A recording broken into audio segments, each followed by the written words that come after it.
नमस्कार दोस्तों, next IAS YouTube channel पर एक बार फिर से आप सभी का स्वागत है। मेरा नाम है सपना कुशवाहा।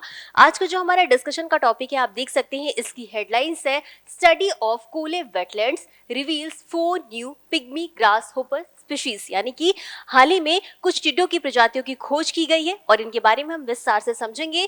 इसी के साथ ये पूरा टॉपिक जीएस पेपर 3 एनवायरमेंट से संबंधित है। अब हम आगे बढ़ेंगे और सबसे पहले समझेंगे हालिया घटनाक्रम के बारे में, यानी कि हालिया घटनाक्रम क्या है। कोले आर्द्र भूमि जो है, यहाँ पर बौने टिड्डों की कुल 12 प्रजातियों की खोज की गई है। अब आगे हम कोले आर्द्र भूमि के बारे में भी समझेंगे और टिड्डों के बारे में भी समझेंगे। और इसी के साथ यहाँ पर जो ये 12 प्रजातियों की खोज की गई, इसमें से 4 प्रजातियां ऐसी हैं जिनकी केरल में पहली बार जिन्हें दर्ज किया गया है, जिसमें कि जो 4 प्रजातियां उनके हम नामों को भी देख लेते हैं। तो इनके नाम क्रमशः हैं थोराडोंटा स्पिकुलेबा, टेट्रिक्स आर्कोनोटस, हेडोटेटिकस लाइनिफेरा और हेडोटेटिकस एटेनुआटस। ये जो 4 प्रजातियां, इन्हें पहली बार दर्ज किया गया है। अब समझते हैं कि ये जो पूरा शोध हुआ है कहाँ किया गया है। तो शातपाड़ा कीट विज्ञान अनुसंधान प्रयोगशाला, जो कि क्राइस्ट कॉलेज में है, और ये कहाँ स्थित है, इरिजलकुटा के वैज्ञानिकों के द्वारा इसका पूरा शोध किया गया और इस शोध को जर्नल ऑफ आर्थोप्टेरा रिसर्च में प्रकाशित किया गया है। तो ये थी खबर। अब हम आगे बढ़ेंगे और समझेंगे कोले आर्द्र भूमि के बारे में, यानी कि कोले वेटलैंड के बारे में। तो सबसे पहले तो हमारे लिए यही जानना जरूरी हो जाता है कि इसकी स्थिति कहाँ है, यानी कि ये किस राज्य में स्थित है। तो ये केरल में स्थित है, यानी कि ये मध्य केरल में स्थित है और ये त्रिशूर और मलप्पुरम जिलों में इसका विस्तार देखने को मिलेगा।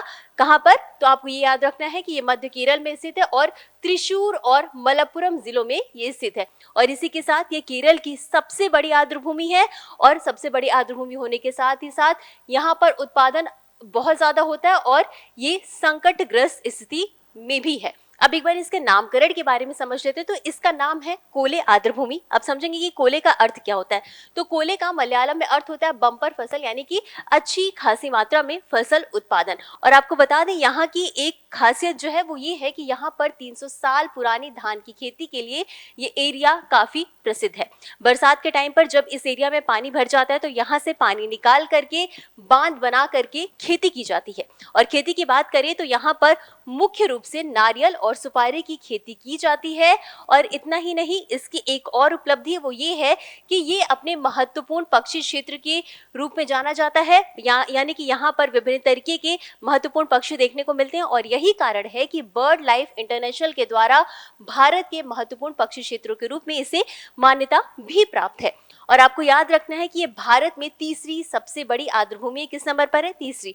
और पहले नंबर की बात करें तो सबसे बड़ी आर्द्र भूमि है चिल्का झील और उसके बाद है अमीपुर टैंक और इसके बाद आता है तीसरा, यानी कि कोले आर्द्र भूमि। और 2002 में इसे रामसर स्थल भी घोषित किया गया था। तो ये तो हमने समझा कोले आर्द्र भूमि के बारे में। अब हम एक बार टिड्डों के बारे में भी जान लेते हैं। तो ये जो टिड्डे हैं वो आर्थोप्टेरा गण से संबंधित है और इनकी लगभग 1400 ज्ञात प्रजातियां हैं।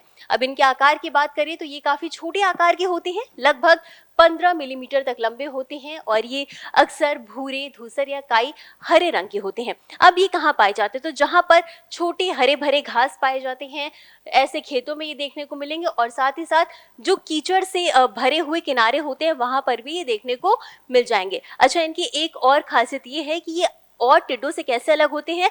तो इस लिहाज से अलग होते हैं कि ये ध्वनि उत्पन्न नहीं करते हैं और ना ही इनके पास सुनने के अंग होते हैं, जिसके कारण ये और टिड्डों से काफी अलग होते हैं।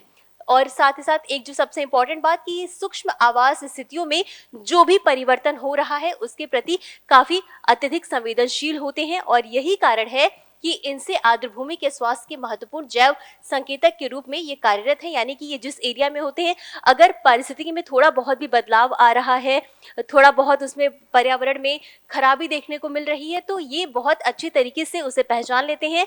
और जिस एरिया में इनकी उपस्थिति ज्यादा देखने को मिलती है वो एरिया जो होता है वो काफी अच्छा माना जाता है, वो आर्द्र भूमि काफी अच्छी मानी जाती है। और जिन एरिया में इनकी कमी देखने को मिलती है, जिन एरिया में ये कम मात्रा में देखने को मिलते हैं, इसका सीधा सा मतलब है कि वहाँ की पारिस्थिति अच्छी नहीं है। तो ये था आज का हमारा पूरा डिस्कशन। अब इसी के साथ हम आगे बढ़ेंगे और इससे संबंधित एक अभ्यास प्रश्न को भी देख लेंगे। प्रश्न है, कोले आर्द्रभूमि के संबंध में निम्नलिखित कथनों पर विचार करें। आपके पास 3 स्टेटमेंट है। पहला है, यह मध्य केरल में स्थित है। दूसरा है, इसे 2002 में अंतर्राष्ट्रीय महत्व के रामसर स्थल के रूप में नामित किया गया था। और तीसरा कथन है, पक्षियों की संख्या के हिसाब से यह भारत की सबसे बड़ी आर्द्रभूमि है। आपको बताना है कि उपरोक्त कथनों में से कौन सा या कौन सी सही है।